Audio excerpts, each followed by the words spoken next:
Merci pour ta bonté, merci pour ta grâce et merci Seigneur pour ta puissance que tu manifestes selon ta promesse. Nous prions Seigneur qu'en ce moment, comme nous écoutons ta parole, qu'elle porte du fruit dans chaque vie au nom de Jésus. Seigneur, montre-nous, révèle à nous les choses que nous n'avons pas connues et les choses que nous avons oubliées. Révèle-nous davantage au nom de Jésus et que la parole porte des fruits dans chaque vie. Au nom de Jésus, nous prions. Nous parlons de Jésus, Emmanuel, le Fils de Dieu, le Sauveur, le Sanctificateur. Maintenant, nous parlons d'Emmanuel, Jésus, le guérisseur. Emmanuel, Jésus, le guérisseur. En Matthieu chapitre 8, lisons à partir du verset 13. Matthieu 8, 13. Puis Jésus dit au centenier, va, qu'il te soit fait selon ta foi. Qu'il te soit fait selon ta foi. Et à l'heure même, le serviteur fut guéri. Nous considérons la guérison du commencement de la Bible jusqu'à la fin de la Bible. Nous considérons la guérison dans l'Ancien Testament et dans le Nouveau Testament. Et ici, nous voyons Emmanuel, Jésus, guérissant, qui a guéri le serviteur du centenier. La même heure. Ça, c'est le résultat du contact du centenier avec Christ. Le centenier est venu à Christ. Le centenier était humble. Humble parce qu'il a dit, je ne suis pas digne. Ça fait partie des conditions de la guérison que Dieu accorde. Il a dit, dis seulement un mot et mon serviteur sera guéri. Il a cru à l'autorité finale, il a cru à l'efficacité de la parole de Christ. Cela vient avant la guérison.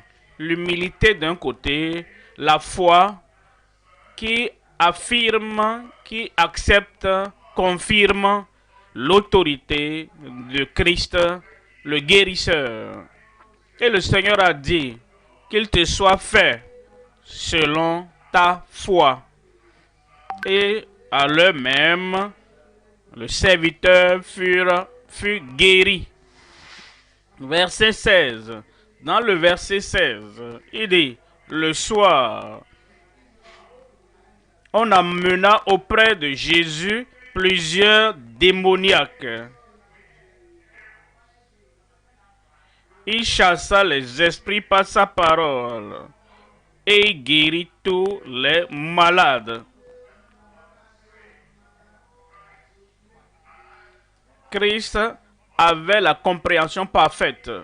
Il savait que ceux-là qui on lui amenait, les maladies étaient causées par les mauvais esprits. Et il a chassé les mauvais esprits. D'autres, il a guéri ceux qui n'avaient pas de connexion aux mauvais esprits. Il chassa l'esprit par sa parole. Il n'y a pas d'autres moyens, il n'y a pas d'autres armes autres que la parole de Dieu. Et il guérit tous les malades. Verset 17. Dans le verset 17, afin que s'accomplisse ce qui avait été annoncé par Ésaïe le prophète. La guérison du Seigneur vient comme résultat de l'accomplissement des prophéties. Ce n'est pas isolé. Tout ce qui a été écrit au sujet de Christ, la prédiction, la promesse de ce que Christ fera, il le fait. Pas à cause de nos sentiments, pas à cause de notre passion, et comme il guérit. Ah, ça y est, regarde qui je suis, non. Il guérit à cause de l'accomplissement des prophéties qui ont été déclarées avant lui. Il a pris nos infimités, s'est chargé de nos maladies. Il y a trois choses, comme nous parlons d'Emmanuel, Jésus le guérisseur. Premièrement, le commencement de la guérison divine avant l'arrivée d'Emmanuel.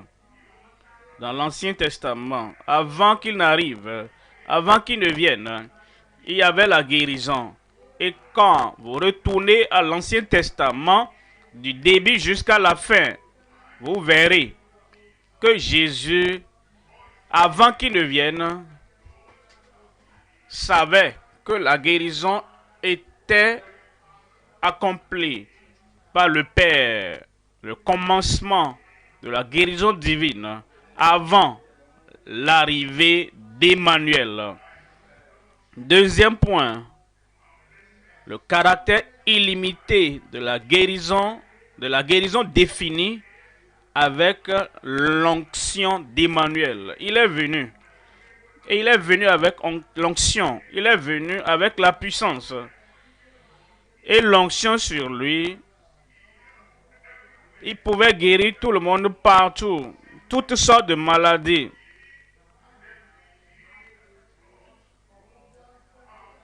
Et c'était illimité. Troisième point, la bénédiction de la guérison désirée après l'ascension d'Emmanuel.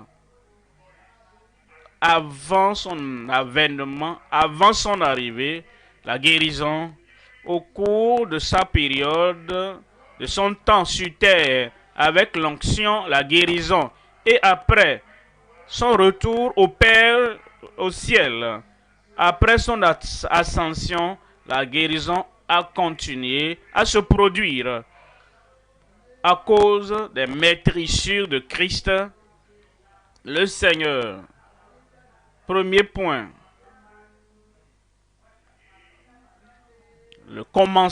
premier point, le commencement de la guérison divine avant l'arrivée d'Emmanuel. Psaume 103.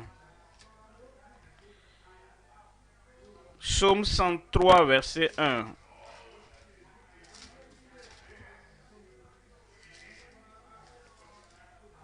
Mon âme bénit l'Éternel, que tout ce qui est en moi bénisse son saint nom. Verset 2. Mon âme bénit l'Éternel et n'oublie aucun de ses bienfaits. Dans l'Ancien Testament, ils avaient des bienfaits de la part du Seigneur. De la part du Seigneur. Les profits, les bienfaits du salut, les bienfaits des cœurs purs, les bienfaits de la sanctification, les bienfaits de marcher avec le Seigneur. Ils avaient ça également dans l'Ancien Testament. Mon âme bénit l'Éternel et n'oublie aucun de ses bienfaits. Verset 3. C'est lui qui pardonne toutes tes iniquités. Grand profit, bienfait, et qui guérit toutes tes maladies. Ce n'était pas seulement des doctrines, c'était l'expérience d'obtention du pardon des péchés et de la guérison des maladies. Il dit, toutes tes maladies. Et en réalité, dans l'Ancien Testament et dans le Nouveau Testament, il n'y avait pas de distinction. L'autre est grand, l'autre est petit. Cette maladie est là il y a longtemps. Telle maladie est une maladie de vieille date. Oh, telle maladie est une maladie héréditaire. Il n'y a rien de pareil. Toutes tes maladies, il les guérit toutes. Exode, au chapitre 15, verset 26. Exode, chapitre.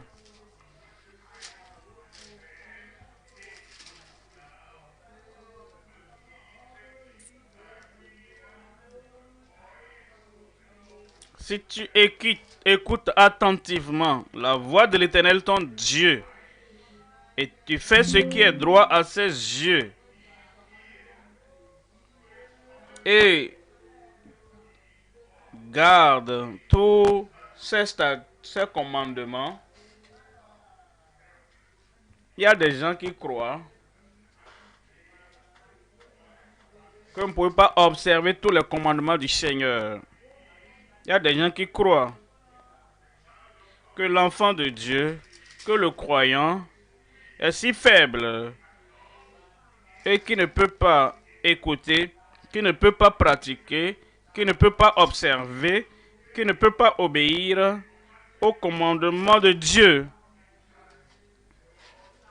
Ils prennent Dieu comme un maître de corvée qui exige de ses enfants, qui exige des croyants ce qui sait être impossible. Que tous les hommes soient trouvés menteurs, que ceux qui doutent soient menteurs. Dieu est vraie vérité.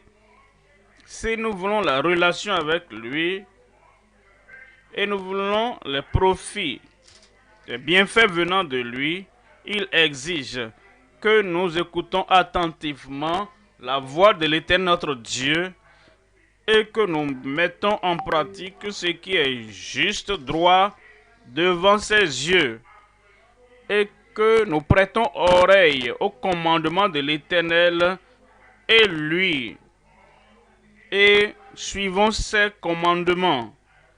Et dit, je ne te frapperai d'aucune des maladies dont j'ai frappé les Égyptiens, car je suis l'Éternel qui te guérit. Il donne des conditions. Exode 15, 26. Ma puissance n'est pas moins chère et vous ne payez pas avec de l'argent. Qui a une oreille attentive.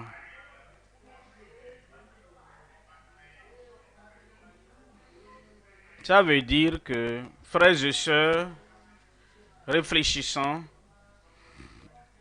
si quelqu'un dévoue sa vie au péché, si quelqu'un dévoue sa vie pour contredire la loi de Dieu, la loi qu'il a donnée pour notre corps, et qui utilise mal sa chair et son corps, et qui dit, guérison, guérison, nous ne traitons pas les Écritures de la bonne manière. Nous ne devons pas livrer notre chair au péché, à la désobéissance, à la justice et aux œuvres de la chair. Nous ne devrons pas. Nous devons vivre selon sa parole. Et il dit, si votre vie est différente de la vie des Égyptiens, je ne vous frapperai d'aucune des maladies dont j'ai frappé les Égyptiens. Je ne vous frapperai pas. Pourquoi? Parce que je suis l'Éternel qui te guérit. Exode 23, verset 20. Exode, chapitre 23, verset 25. Vous servirez l'Éternel votre Dieu. Rappelez-vous, servez l'Éternel ton Dieu. Partez de là. Vous qui portez les vases de l'Éternel. Nous servons l'Éternel dans la justice, dans la sainteté, tous les jours de notre vie.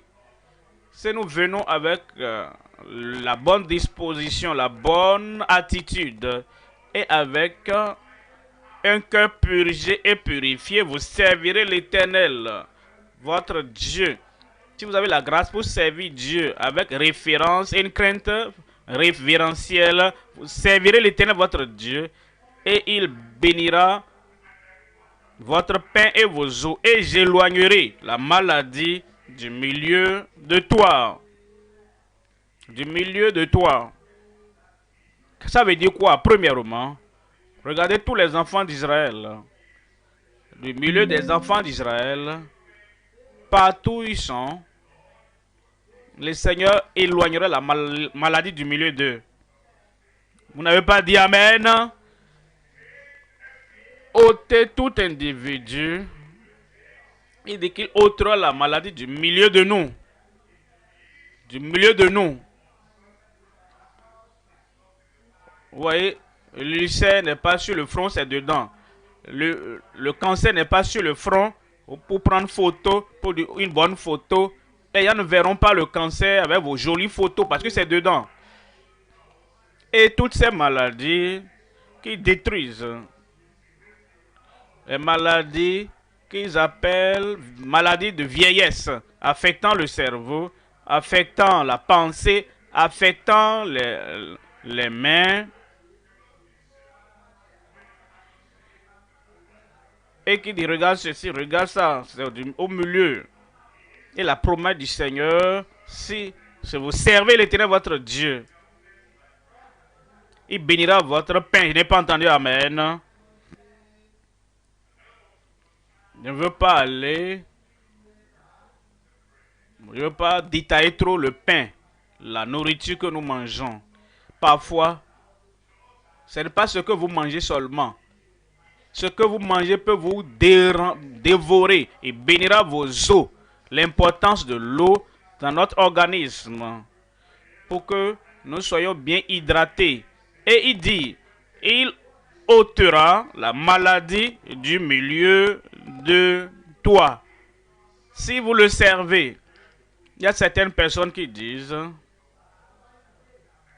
parfois, pasteur, je ne peux pas servir Dieu. Tu dis pourquoi?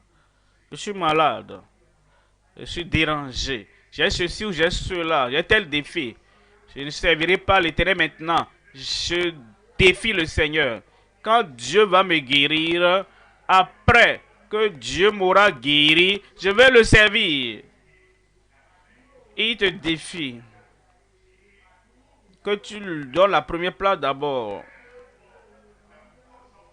Tout d'abord, tu dois servir l'Éternel, ton Dieu.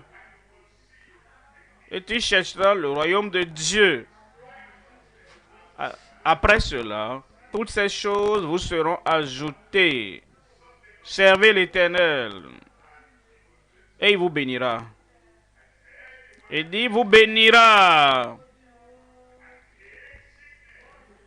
Et il éloignera la maladie du milieu de toi. Disons par exemple, je sers Dieu. Pour une illustration, je découvre la maladie dans mon corps, au milieu de moi, que les autres ne voient pas. Et je sais que je sens. Qu'est-ce que je dois faire? Est-ce que je dois abandonner le service, la prédication, la prière, abandonner les conseils pour dire, madame, tu ne comprends pas. Tu viens pour la guérison, tu viens pour le conseil. Moi-même, j'ai des défis moi-même. Hein? Et j'ai dit au Seigneur, nous avons traité un deal, que je vais cesser de le servir, qu'il me guérisse d'abord. Tu dis, pasteur, tu connais la parole de Dieu. La parole de Dieu que tu penses que je connais, il dit, tu serviras l'Éternel, ton Dieu. Les défis, les maladies, les difficultés, la tristesse, quelle que soit la chose, ça ne doit pas arracher notre consécration dans le service du Seigneur. Parce que c'est dans ce service du Seigneur qu'il va te bénir. Il va bénir ton pain. Il va bénir tes os. et il ôtera, éloignera la maladie du milieu de toi au nom de Jésus. Nous savons, partant de la parole de Dieu, ceux-là qui ont servi le Seigneur, et quand la maladie est venue sur eux, ils ont plaidé avec Dieu. Voyons, 2 Rois, au chapitre 20, verset 1er. 2 Rois, chapitre 20, verset 1er. En ce temps-là, Ézéchias fut malade à la mort. Ézéchias fut malade à la mort. Le prophète Ésaïe, fils d'Amos, vint auprès de lui et lui dit: Ainsi parle l'Éternel, donne tes ordres à ta maison, car tu vas mourir et tu ne vivras plus. Il y a des gens qui vont prendre cela. Le prophète a dit: je vais mourir. Et ceux qui donnent les prophéties nationales, ils t'identifient et ils disent: je sais que tu as de la vie profonde et tu peux ne pas croire ceci, tu ne vas pas accepter ça, mais moi, je suis un prophète de Dieu. Est-ce que tu as lu ma prophétie dans les journaux? Est-ce que tu as lu que chaque fois que je prononce quelque chose, que ça va se réaliser?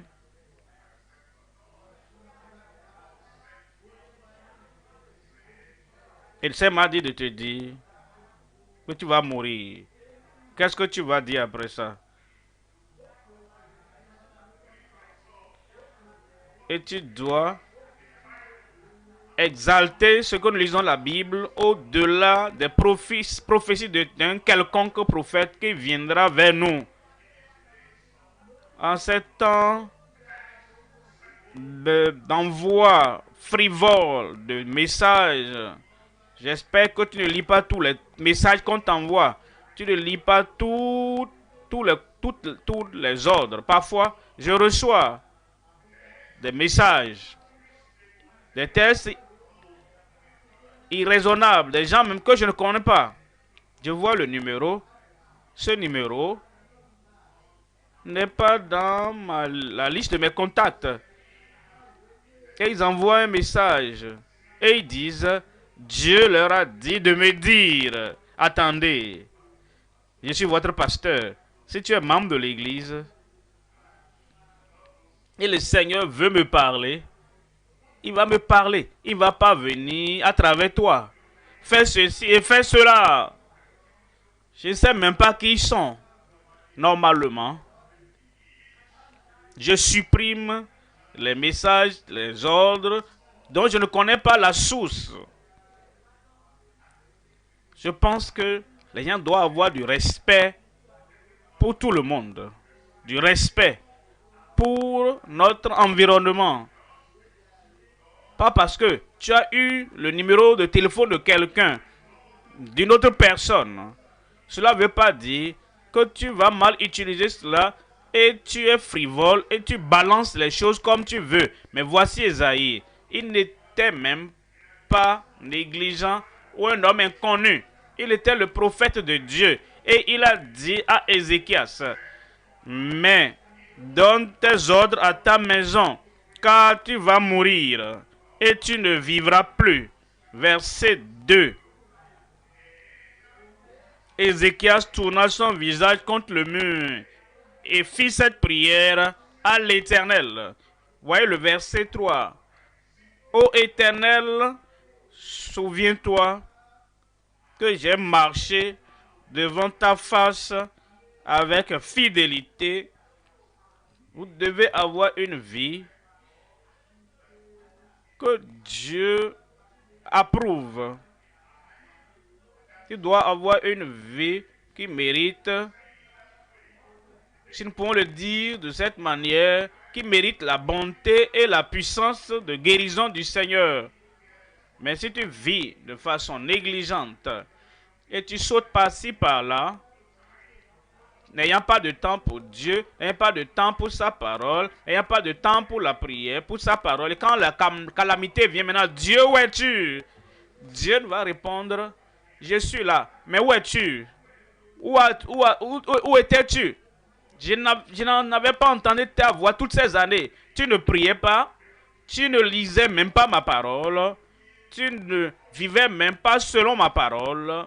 Dieu ne voit pas l'évidence de la sanctification que ton pasteur t'enseigne. Bon, c'est parce que, bon, naturellement, je suis faible. D'accord. Tu ne veux pas m'obéir. Tu veux que je t'obéisse, obéisse à ta prière. Ça ne marche pas comme ça. Ézéchias a dit, souviens-toi maintenant que j'ai marché devant ta face avec fidélité et intégrité de cœur et que j'ai fait ce qui est bien à tes yeux.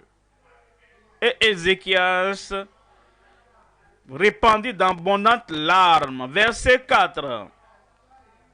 Ésaïe, qui était sorti, n'était pas encore dans la cour du milieu, lorsque la parole de l'Éternel lui fit adresser en ces termes. Verset 5. Il dit, retourne et dis à Ézéchias, chef de mon peuple. Dieu, qu'est-ce que je vais lui dire? Tu m'as envoyé pour lui dire que qu'il va mourir, qu'il ne vivra plus. Et tout le monde me connaît. Que lorsque je parle, c'est fait, c'est confirmé. Et tu me demandes maintenant de retourner et révoquer ce que j'ai déjà dit. Ésaïe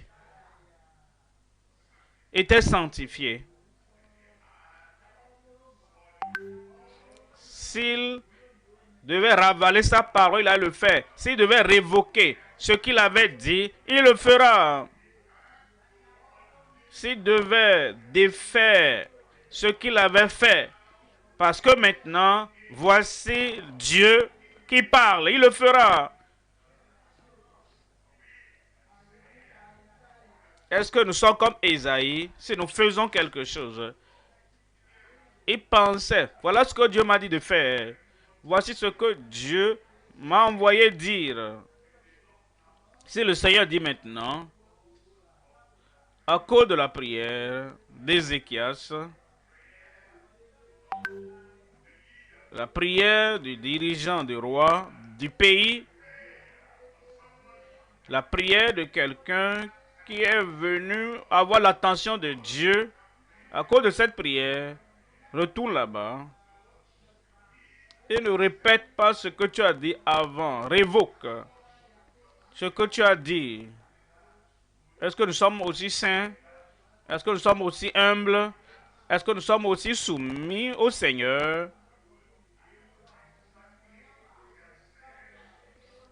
Est-ce que nous faisons exactement ce qu'il a dit? Je continue de mettre l'accent sur le fait que cette église est bâtie sur les exigences de Dieu pour la sainteté.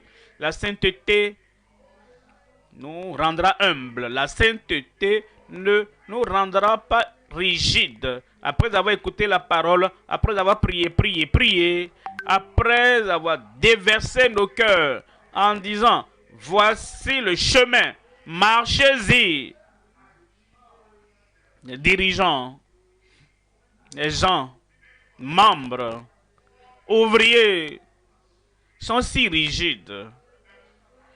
Ils n'écoutent pas la parole de Dieu. Et quand la maladie vient, ils pensent que la guérison est moins chère, que la guérison est là tout le temps.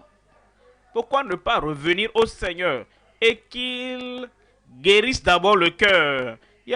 Qu'il guérisse ce cœur de pierre d'abord et qu'il fasse l'œuvre de délivrance pour ôter la pierre du cœur. Et maintenant, tu peux avoir l'exaucement à la prière de ta vie. retourne et dit à Ézéchias, chef de mon peuple, ainsi parle l'Éternel, le Dieu de David ton père. J'ai entendu ta prière. Amen. Esaïe, est-ce que tu as prié pour lui? Non. Pourquoi pas? Dieu m'a dit qu'il va mourir. Alors, il doit mettre de l'ordre dans sa maison. Pourquoi est-ce que je dois prier? D'accord. Il y a des gens qui disent, où est le pasteur? Où est notre JS? Où est mon père? Mon père, je suis malade ici. Est-ce que je peux aller chez lui? Pourquoi? Pourquoi je ne peux pas voir mon père? Ma soeur, ma fille, ne meurs pas dans cette condition. Prie. Si tu pries, le Seigneur va exaucer ta prière. Mon frère, ne meurs pas dans cet état. Où est le pasteur? Où est-ce qu'il est allé? Il est allé là-bas, en Inde. J'ai entendu qu'il est allé en Zambie. Oh, il est allé là-bas, au Cameroun. Oh, j'ai appris qu'il allait au Togo. Et je suis ici, au siège international. Et je suis malade ici. Et je suis seul ici. Et j'ai un problème ici. Et le pasteur, moi, mon père, il est en train de se balader. Ah, si tu continues comme ça, tu peux utiliser des paroles d'insulte. Par conséquent, prie. Si Esaïe n'est pas disponible pour prier pour toi, prie. Et Dieu va exaucer ta prière. Il dit, j'ai vu tes larmes. Voici, je te guérirai. J'aime ça. Dis, j'aime ça. Vous savez, Dieu n'avait pas pris la permission chez Esaïe. J'ai dit d'aller lui dire qu'il va mourir. Maintenant, j'espère que cela ne t'offense pas. J'espère que ça ne va pas te déranger. Je veux le guérir, hein? Esaïe, qu'est-ce que tu penses de cela? Dieu ne demande permission à personne. Il est l'autorité finale. Il a dit qu'il allait mourir. Il a changé sa décision. Il dit, tu ne mourras pas. Il a dit, tu vivras. Et ce que j'avais dit avant, ce que tu avais dit avant n'est pas aussi important que le plan de Dieu, aussi important que le programme de Dieu, aussi important que le projet de Dieu. Je te guérirai. Et le troisième jour, tu monteras à la maison de l'Éternel. Verset 6. Verset 6. J'ajouterai à tes jours 15 années. Dites-moi combien d'années. Dites-moi à haute voix. Criez-le combien d'années si vous êtes sûr. Est-ce que vous savez que Dieu continue d'ajouter des années à nos vies? J'ai dit, est-ce que vous savez que Dieu continue d'ajouter des années à nos vies? Il ajoute des années à nos vies. Écoutez ceci. Il ajoute la vie aux années. Il ajoute des années à nos vies. Ça, c'est chronologique. Cela veut dire, il nous donne plus d'années. Cela veut dire que nous pouvons dire, de 1 autre janvier à décembre, 1 autre janvier à décembre. 15 fois, il va ajouter. Cependant, il y a un autre côté. Il ajoute la vie à nos années. Ça veut dire quoi? Il te donne cette longévité et il te donne également la santé. La durée de vie de santé. C'est-à-dire, il augmente la durée de ta vie et au cours de cette période-là, il te donne la santé. Qui est en bonne santé, qu'est-ce que ça va te coûter, te donner, ou qu'est-ce que tu vas en tirer si tu te donnes 15 ans, et ces 15 ans, il y a plein de cancers, d'ulcères, de glucose et de problèmes cérébraux. Qu'est-ce que tu vas en faire? Il ajoute des années à la vie. Il ajoute des années à la vie. Il ajoute la vie à nos années. Et il le fera pour toi au nom de Jésus. Et nous sommes en bonne santé. La santé divine. La guérison divine. Quand tu es malade, il te guérit. Il y a aussi la santé divine qui te préserve. Il le fera. En Genèse 20, verset 7. Genèse chapitre 20, verset 7. Il dit, maintenant, rends la femme de cet homme, car il est prophète, il priera pour toi, et tu vivras. Et si tu ne la rends pas, sache que tu mourras. Que tu mourras. Que tu mourras.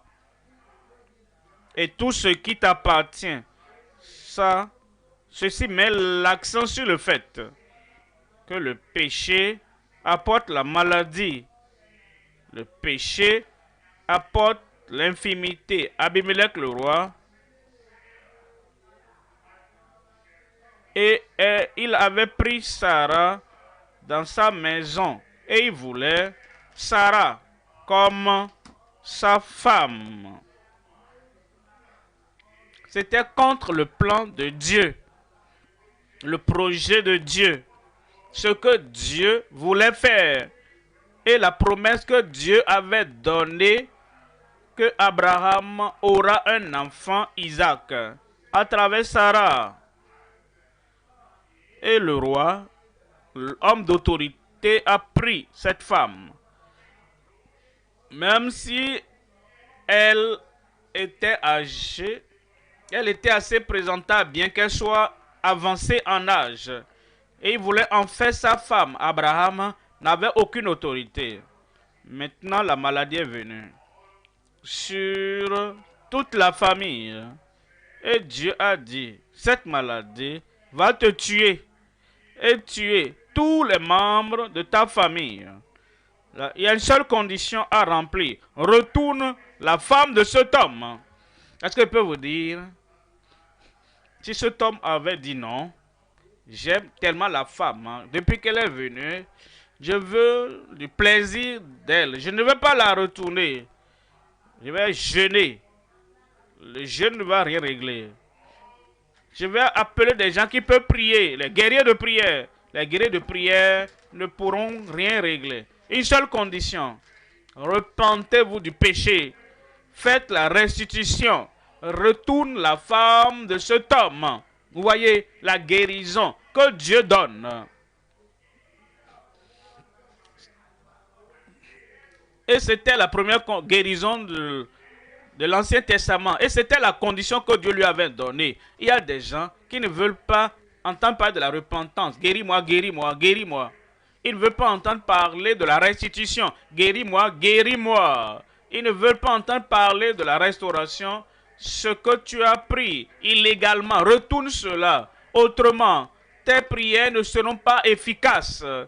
Tu vas prier pour un ciel fermé. Verset 14. Verset 14 nous dit, Abimelech prit des brebis et des bœufs, des serviteurs et des servantes, et les donna à Abraham. Abimelech, jusque-là, ce n'est pas mal. Mais tu dois aller plus loin. Tu ne peux pas essayer de mal interpréter le commandement de Dieu. Fais cette restitution. Corrige ce qui est le mauvais. Corrige ta voix. Maintenant, tu fais autre chose. Tu es très actif dans ceci ou cela. Ta conscience te dit, jusque-là, ce n'est pas mauvais, mais tu n'as pas encore fait ce qui est correct. que cette femme d'autrui retourne à son mari. Et c'est ce que Dieu a demandé. C'est ce qu'il exige. Il veut que l'homme et sa femme vivent ensemble jusqu'à ce que la mort les sépare. Maintenant, avant que la mort ne vienne même, tu l'as prise comme femme. Peut-être tu as des femmes déjà comme Abimelech. Maintenant, tu veux accroître le nombre. Dieu dit, retourne la femme de cet homme et il priera pour toi. Vous savez quelque chose? Dieu va exaucer lorsque vous faites ce qui est correct. Je n'entends pas votre amen. Dieu va exaucer ta prière lorsque tu fais ce qui est correct. Je vais vous donner une illustration. Quelqu'un a fait quelque chose de mauvais et il le ressent. Quelqu'un a fait quelque chose de mauvais et il le sait. Et il suspecte que peut-être je sais que c'est ce qu'il a fait. Il se sent coupable. Il se sent condamné. Il observe mon attitude. Est-ce qu'il sait? Est-ce qu'il a entendu? Est-ce qu'il a détecté que c'est moi qui ai fait cela?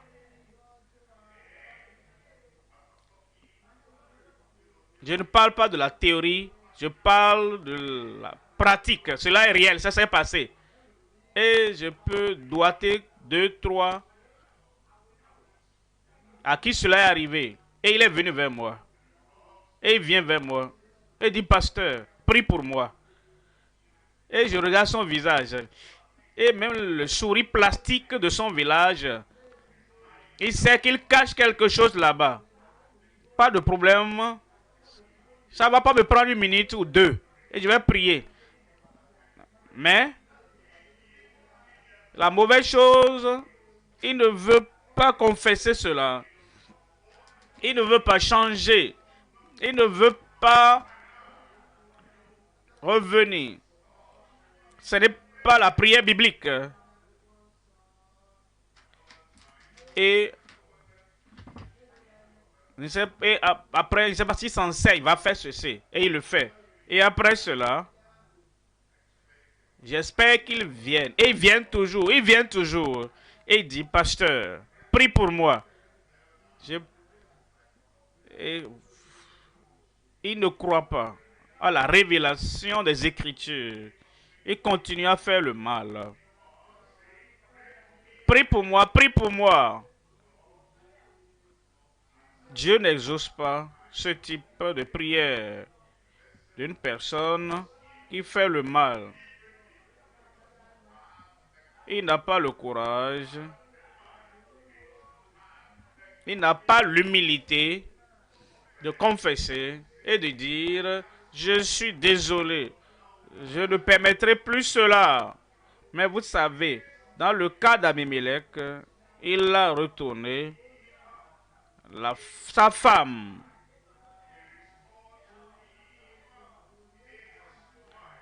Il lui retourna sa femme pour qu'Abimelech puisse avoir sa femme à 100%.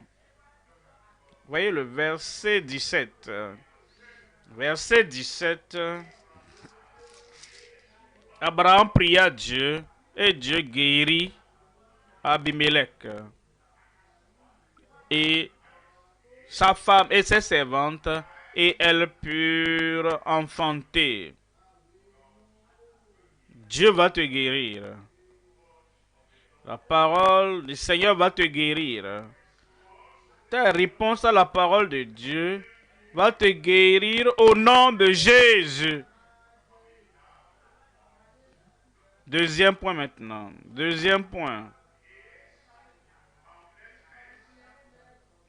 Le caractère illimité de la guérison définie avec l'onction d'Emmanuel. L'onction d'Emmanuel. Voyons Luc 4. Luc 4, 18. En Luc 4, verset 18. L'Esprit du Seigneur est sur moi, parce qu'il m'a oint pour annoncer une bonne nouvelle aux pauvres,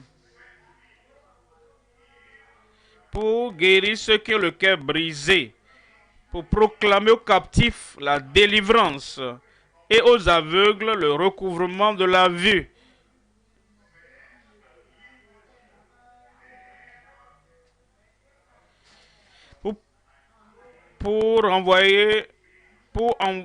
Il m'a envoyé pour guérir ceux qui ont le cœur brisé, pour proclamer aux captifs la délivrance, aux aveugles le recouvrement de la vue, pour renvoyer libres les opprimés, pour publier une année de grâce du Seigneur. Verset 20. Ensuite, il roula le livre, le remit au serviteur et s'assit. Tous ceux qui se trouvaient dans la synagogue avaient les regards fixés sur lui.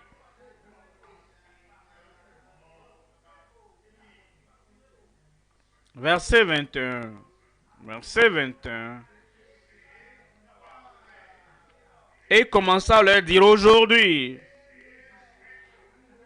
ce passage, cette parole de l'Écriture que vous venez d'entendre est accomplie. La parole de Dieu s'accomplira dans ta vie, dans tes oreilles, au nom de Jésus. Verset 32. Verset 32.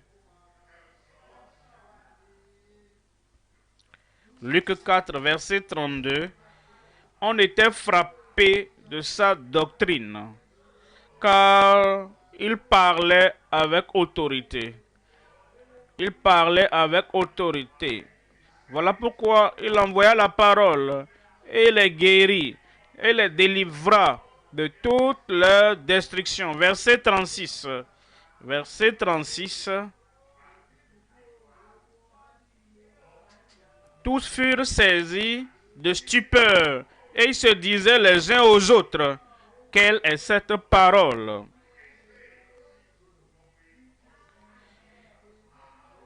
Il commande avec autorité et puissance aux esprits impurs et ils sortent. Tout esprit impur qui tourmente une vie sortira au nom de Jésus.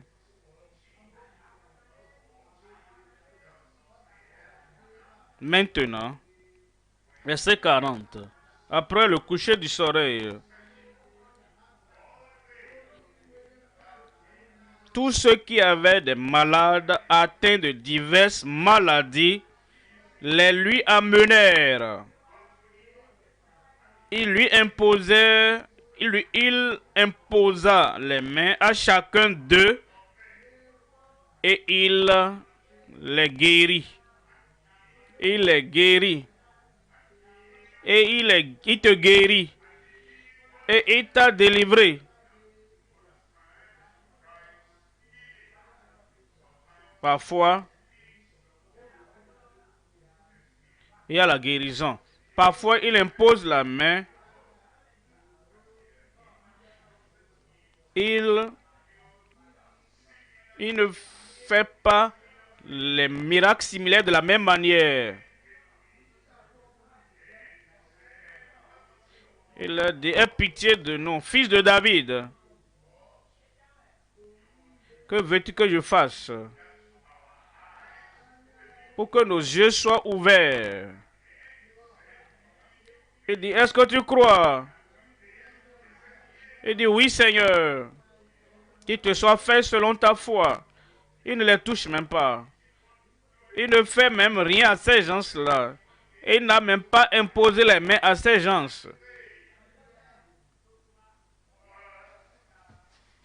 Il a été guéri. Parfois, l'aveugle était à la présence de Christ. Et les disciples demandaient qui a péché. Est-ce que ce sont les parents de cet homme ou bien cet homme qui est né aveugle?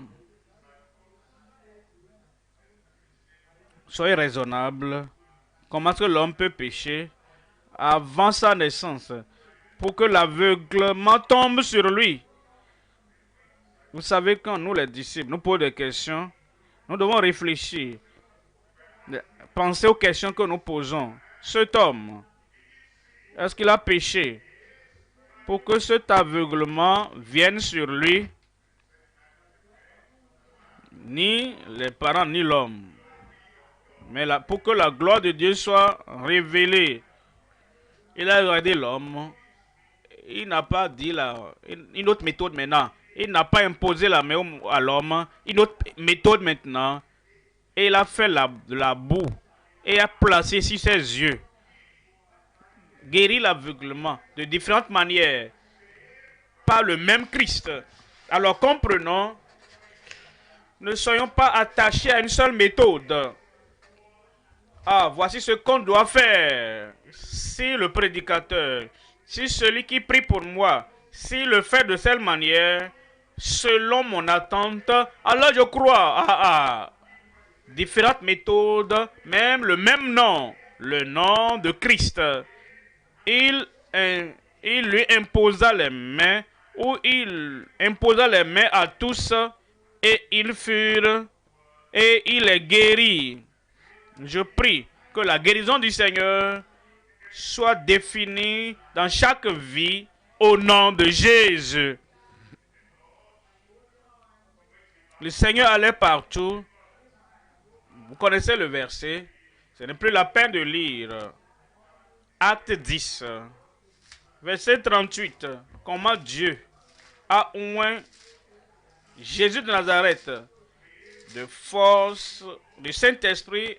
Et voyez là, Dieu le Père est différent de Dieu le Fils. Dieu le Fils est différent de Dieu le Saint-Esprit. Ça, c'est la Trinité. Dieu a oint du Saint-Esprit, a oint Jésus par lui-même, a oint Jésus de Nazareth du Saint-Esprit et de force, qui allait de lieu en lieu, faisant du bien et guérissant combien de personnes?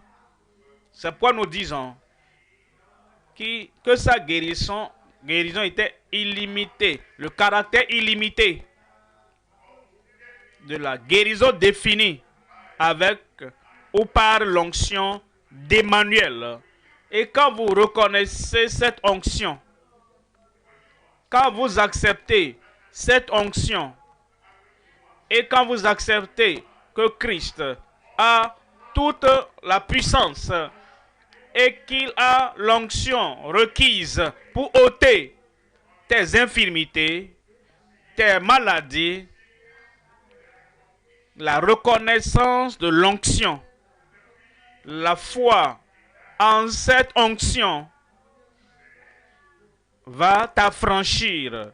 Il est partout avec cette onction.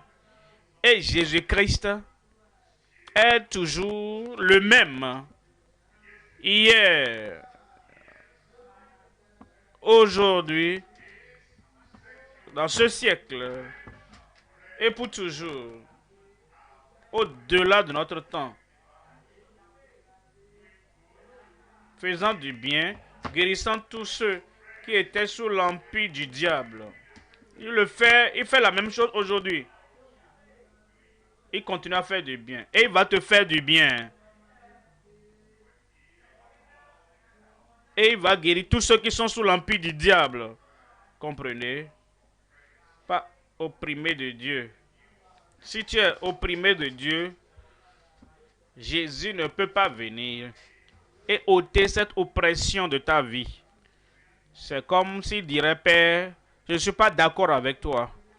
Tu ne dois pas mettre l'oppression et une maladie sur cet homme, sur cette femme. Je suis en désaccord avec toi. Je vais enlever ce que tu as fait. Jamais. Père. Le Père et le Fils sont toujours en accord. Mon Père agit jusqu'à présent et moi aussi j'agis. Il n'y a pas de désaccord. Il n'y a pas de conflit entre le Père et le Fils. Ce que le Père fait, il le fait. En réalité, il a dit, Philippe, ne crois-tu pas que Dieu, le Père, est en moi et que je suis dans le Père? Et les œuvres que je fais, ce n'est pas moi, c'est le Père qui habite en moi, qui le fait. Moi et mon Père, nous sommes un, guérissant tous ceux qui sont sous l'empire du diable, pas opprimés de Dieu, car Dieu était avec lui. Et cette onction sur Christ apportera la guérison totale dans ta vie au nom de Jésus. Jean, chapitre 4. Je vous lis le verset 46 en Jean, chapitre 4. Lisons à partir du verset 46. Il retourna donc à Cana en Galilée, où il avait changé l'eau en vin. Il y avait à Capernaum un officier du roi dont le fils était malade. Verset 47. Ayant appris que Jésus était venu de Judée en Galilée, il alla vers lui et le pria de descendre et de guérir son fils, qui était près de mourir.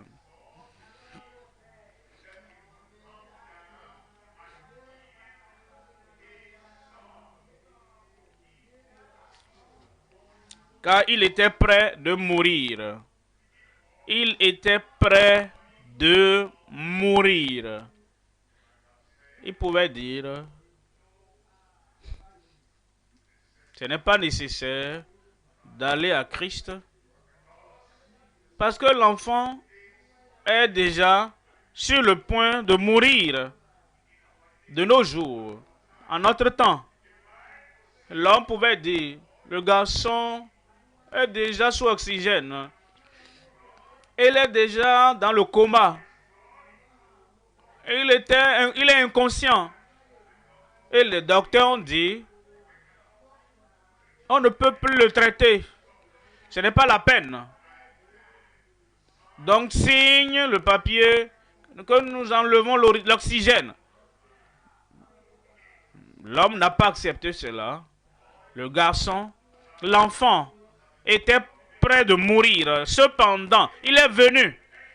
Chaque fois que tu viens, Emmanuel va t'exaucer.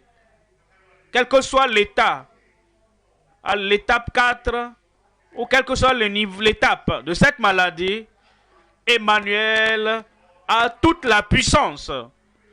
Et il va te guérir au nom de Jésus. Verset 48. Verset 48. Jésus lui dit, si vous ne voyez des miracles, des prodiges, vous ne croyez point.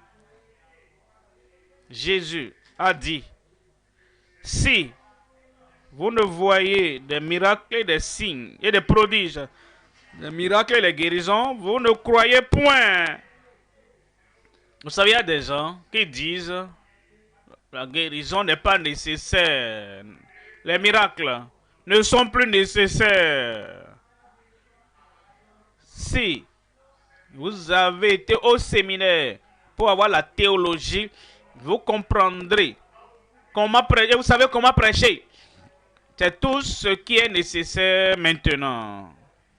Tout ce guérison, signes, miracles, prodiges. Ce n'est plus nécessaire. Et peut-être il y a des gens qui sont ici, qui ont peut-être ce même concept. Pasteur, enseigne la parole. Pasteur, sois notre enseignant. Miracle, guérison. Il y a les hôpitaux, ils peuvent aller laisser cela. Mais Jésus a dit, il y a des gens, il y a des tribus, il y a des nations, il y a des catégories de personnes qui n'ont pas cru. Ils ont leur religion. Et s'ils ne voient pas des miracles et des prodiges, ils ne croiront pas.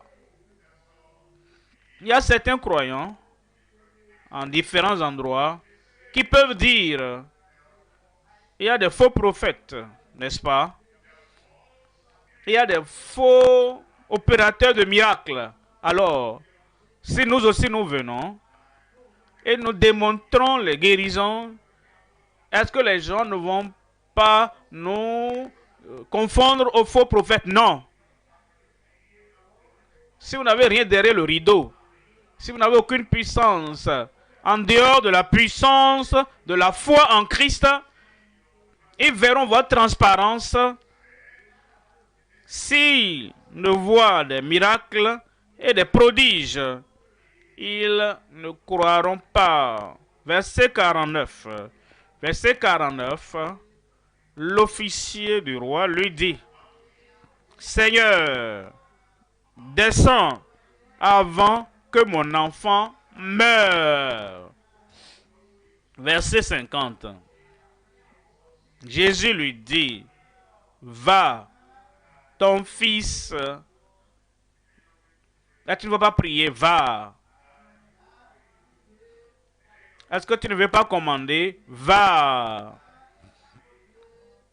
Est-ce que tu ne veux pas décréter? Va.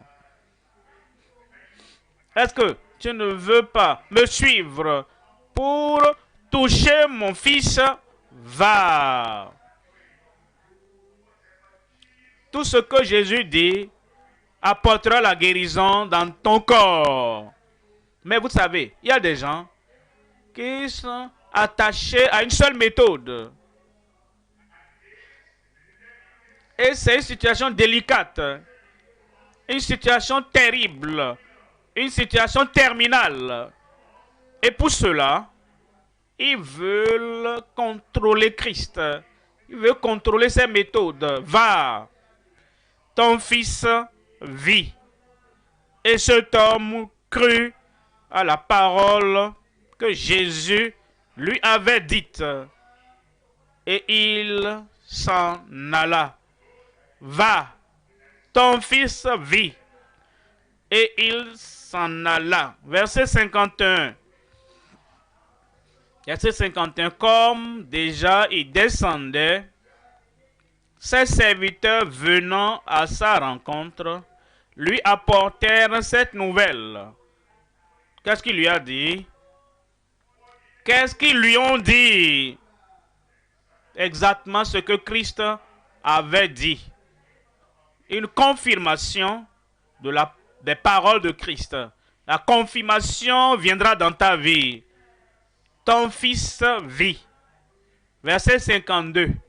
Il leur demanda à quelle heure il s'était trouvé mieux.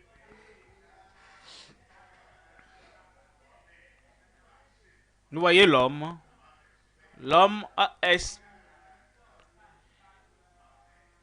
graduellement, il s'était trouvé mieux. Et il lui dit hier, à la 7e heure, parce que ça commençait à se sentir mieux, la fièvre l'a quitté. La fièvre t'a quitté. La fièvre typhoïde t'a quitté. Le palu t'a quitté. La fièvre t'a quitté. La faiblesse t'a quitté. Si tu crois cela, c'est fait. Hier, à la 7e heure, la fièvre l'a quitté. 53. Le père reconnut que c'était à cette heure-là,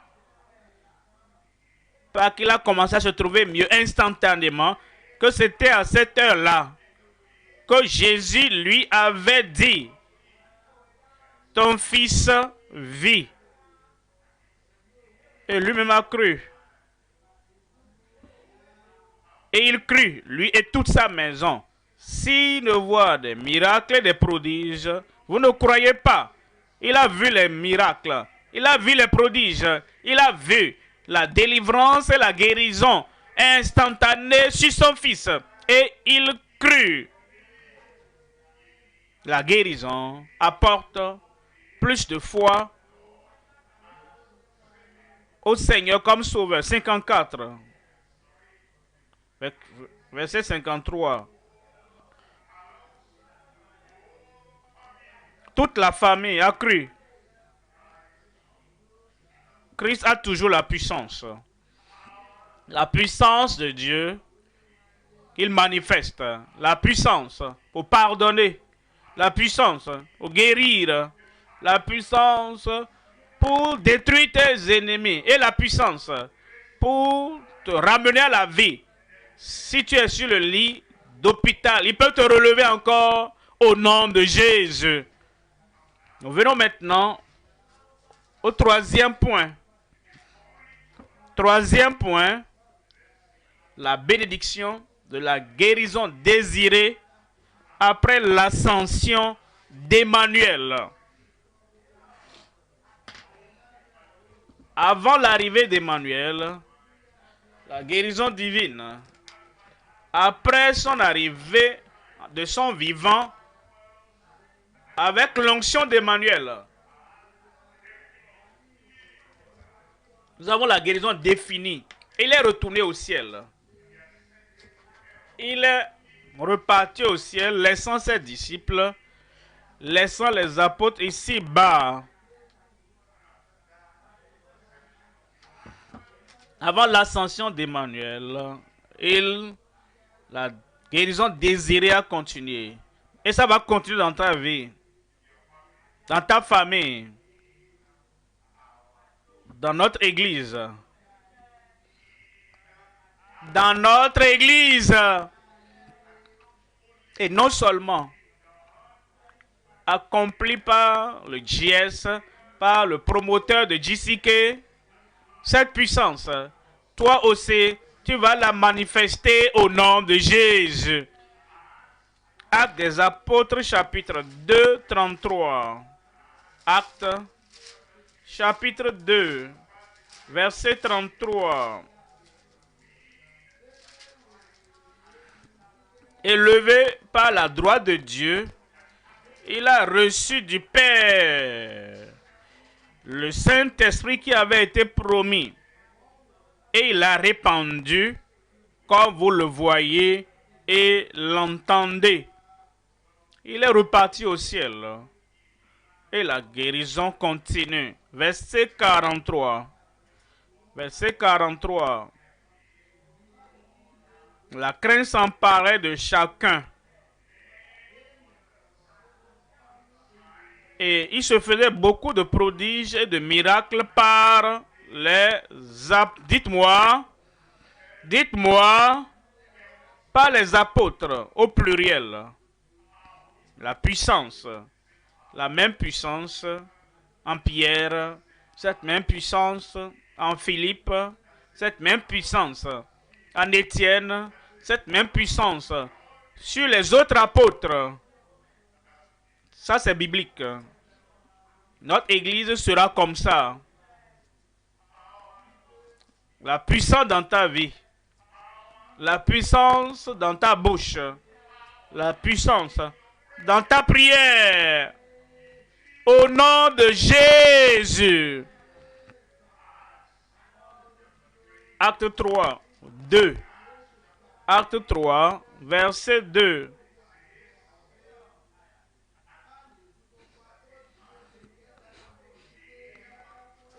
Il y avait un homme boiteux de naissance qu'on portait et qu'on plaçait tous les jours à la porte du temple appelé la Belle, pour qu'il demandât l'aumône à ceux qui entraient dans le temple. Verset 3. Cet homme, voyant Pierre,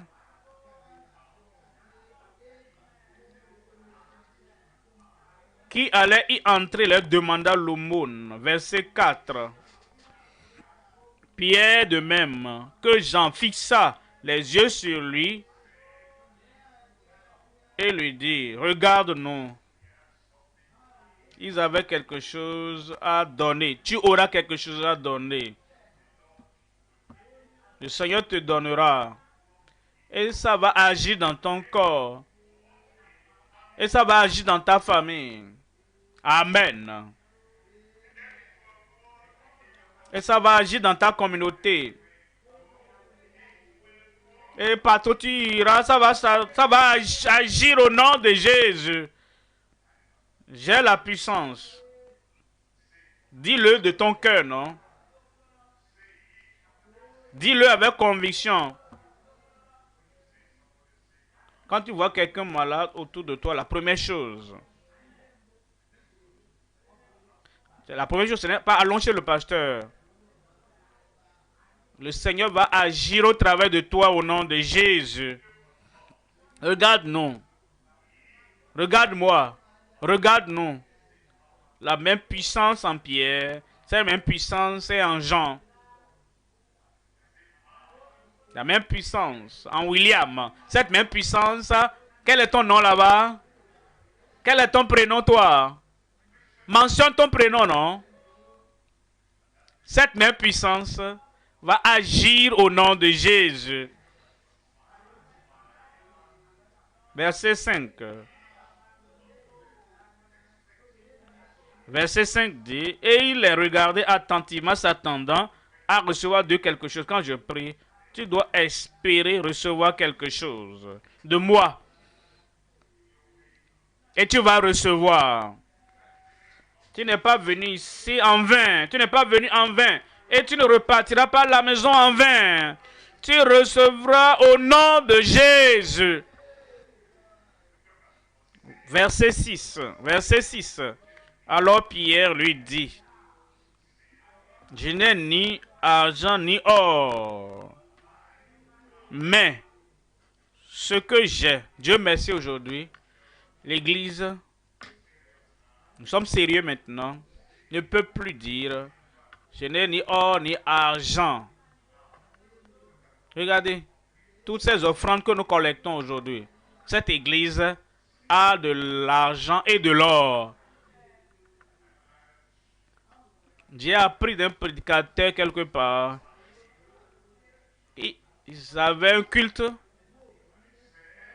Et ils ont dit maintenant, nous allons prendre les offrandes. Si tu as 10 000, lève la main.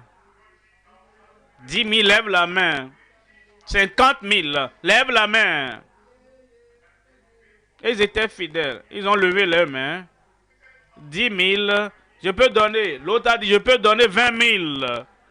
Moi, je peux donner 50 000. L'autre a levé la main. Il dit, d'accord. Levez vos mains. Et ils ont levé leurs mains. Ils sont levés. Et ils ont dit, maintenant, c'est 10 000. C'est 20 000. C'est 50 000. Allez les donner aux pauvres dans votre communauté. Ah, j'ai perdu mon audience. Gloire à Dieu. Toutes les offrandes, ce n'est pas seulement l'église. Il y a les pauvres autour de nous. Il y a des chômeurs autour de nous. Il y a des personnes indigentes autour de nous.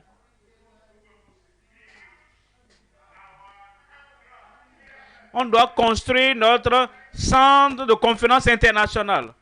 Et je comprends. Nous devons construire et nous allons bâtir. Mais quand vous construisez, vos voisins meurent. Vos voisins qui n'ont rien à manger. Et vos frères, vos sœurs n'ont rien pour envoyer les enfants à l'école. Nous allons construire notre centre international de conférence, centre international de la vie profonde, mais nous n'allons pas lever les mains dans les airs. Seulement les offrandes qu'on va donner, on les a données pour le centre international de conférence. Maintenant, laisser nos membres mourir de faim. pour être découragés parce qu'ils n'ont rien à donner. Et nous avons l'argent.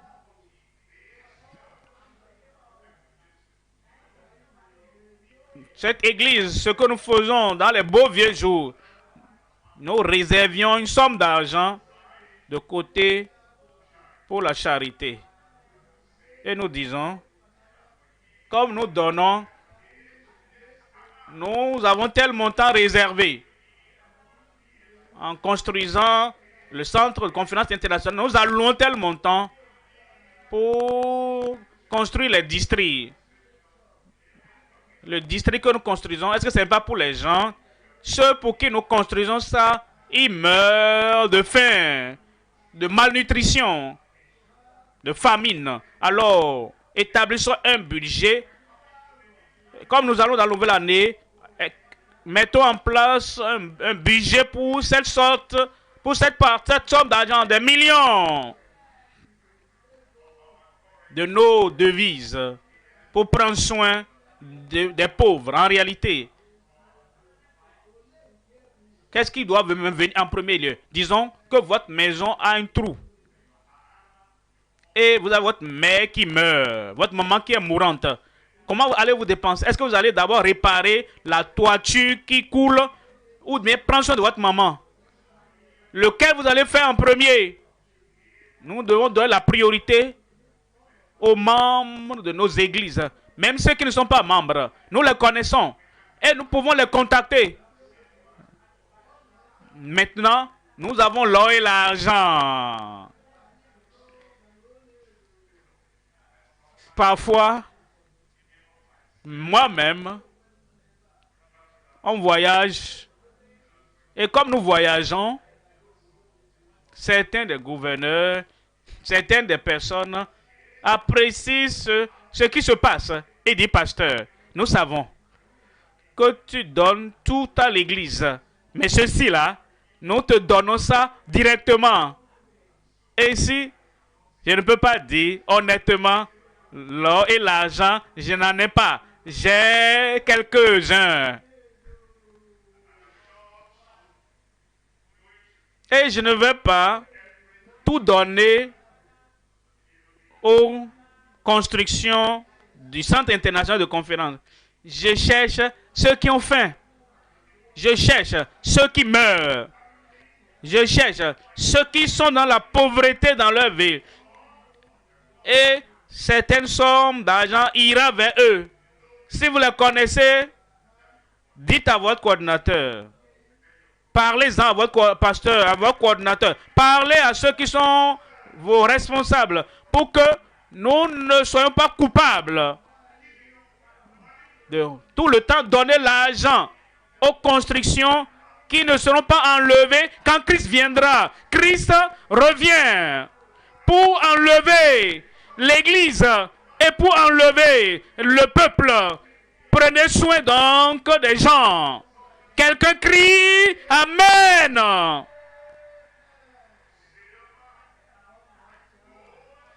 L'or et l'argent, je n'en ai pas. Ça, c'est Pierre qui a dit ça. Mais ce que j'ai, je vous donne. Je te donne au nom de Jésus, au nom de Jésus-Christ de Nazareth, lève-toi et marche. Voyez le verset 7. Et le prenant par la main droite, il le fit lever. Au même instant, ses pieds et ses chevilles devinrent fermes. Tu reçois la force au nom de Jésus. Verset 8. Verset 8 dit, d'un saut, il fut debout et il se mit à marcher. Il entra avec eux dans le temple, marchant, sautant et louant Dieu. Louant Dieu. Il va te guérir. Il va te délivrer. Il va t'affranchir. Et ce que le ciel a, la guérison, la délivrance, les miracles, les signes et les prodiges, à partir d'aujourd'hui, tu vas en jouir à part de maintenant pour le reste de tes jours au nom de Jésus. Marc 16. Et nous lisons à partir du verset 15. Marc 16. 15. Puis il leur dit, allez partout dans le monde. Allez partout dans le monde et prêchez la bonne nouvelle à toute la création. Verset 16. Celui qui croira et qui sera baptisé sera sauvé. Mais celui qui ne croira pas sera condamné. Verset 17. Voici les miracles qui accompagneront ceux qui auront cru. Est-ce qu'il y a un croyant là-bas? J'ai dit, est-ce qu'il y a un croyant là-bas? Ces miracles vont t'accompagner parce que tu as cru. À mon nom, ils chasseront les démons. Ils parleront de nouvelles langues. Verset 18. Ils saisiront des serpents. S'ils boivent quelques breuvages mortels, il ne leur fera point de mal. Il ne leur fera point de mal. Ils imposeront les mains aux malades. Et les malades seront guéris. Et je serai guéri. Verset 19. Le Seigneur, après leur avoir parlé,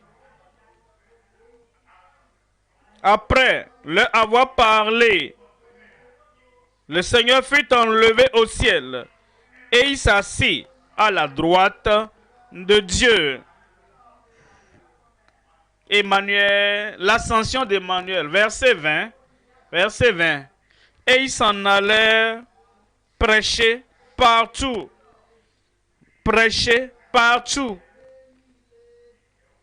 Dans leur ville, prêcher partout. Dans leur pays, prêcher partout. Et maintenant dans notre continent et dans tous les continents, et prêcher partout. Le Seigneur travaillait avec eux et confirmait la parole par les miracles qui l'accompagnaient. Dis-le encore. Crie-le encore. Cette puissance du Christ ressuscité agira à travers toi. Levons-nous et parlons à Dieu dans la prière. Il y a la guérison divine. Il y a la guérison. Il y a la guérison désirée, désirable pour toi, pour ta famille, pour ta communauté, pour ton église.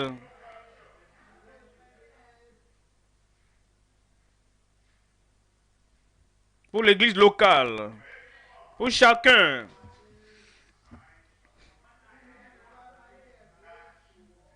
Ceux qui ont cru. Ce qu'il faut faire, c'est de croire à la puissance qui n'a pas changé.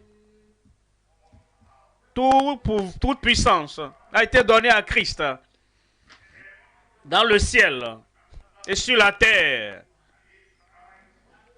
Et si Christ demeure en toi, il demeure avec toi dans sa puissance. Il t'aime. Il prend soin de tes besoins. Il guérit et il va te guérir. Mais après être guéri, de la foi, tu as besoin de nourriture, d'abri, tu as besoin d'habits, tu as besoin pour prendre soin de ta vie. Et si tu appartiens à l'église,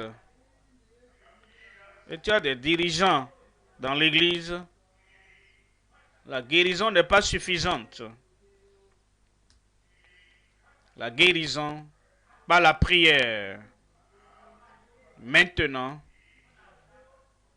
ce qu'il faut manger, si tu travailles, gloire à Dieu. Si tu es employé, gloire à Dieu. Si tu peux prendre soin de toi-même, gloire à Dieu. Si tu ne peux pas pourvoir à tes propres besoins,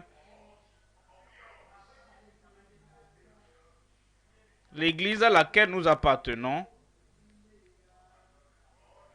après que le Seigneur nous ait guéris miraculeusement, l'église doit nous regarder et voir ce que nous pouvons faire pour que tu sois vivant. Et l'église ne doit donner aucune excuse.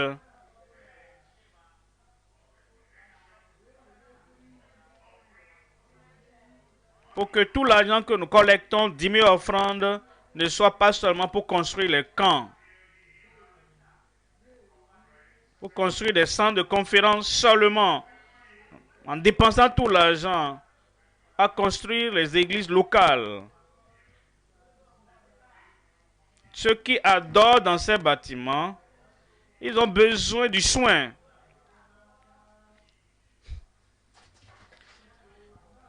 Nourrissez les pauvres, habillez ceux qui sont nus. Prenez soin des veuves et des orphelins. C'est ce que Dieu nous a confié à faire. Nous devons tout équilibrer. Et Dieu va t'aider.